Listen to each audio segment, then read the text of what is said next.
You've printed and powdered. Now it's time to cure your transfer. At the end of this process, you'll have a completed DTF transfer ready to store, sell, or press on a garment. The curing process sets all of the ink and melts the adhesive powder. It's best to use a combination dryer shaker or sheet curing oven to cure your transfers, but in a pinch you can use your heat press hovering about 1/4 of an inch above the transfer to cure it. A temperature between 225 and 245 degrees Fahrenheit will cure the transfer in roughly 2 minutes. A higher temperature will cure faster, but you'll run the risk of over-curing and ruining your transfer.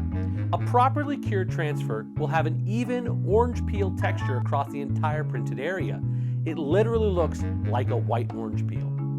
Undercuring is way more common than overcuring. If the transfer is undercured, it will look grainy, almost like sandpaper. If it's overcured, usually caused by the oven being too hot, the white powder starts to yellow or crack, and the film can begin to shrink. If you want more expert DTF tips and ideas, subscribe to the channel and join our DTF community. A properly cured transfer will come out of the oven very glossy, and as it cools, it will become more of a semi-gloss to matte sheen. That's how you know it's ready to handle.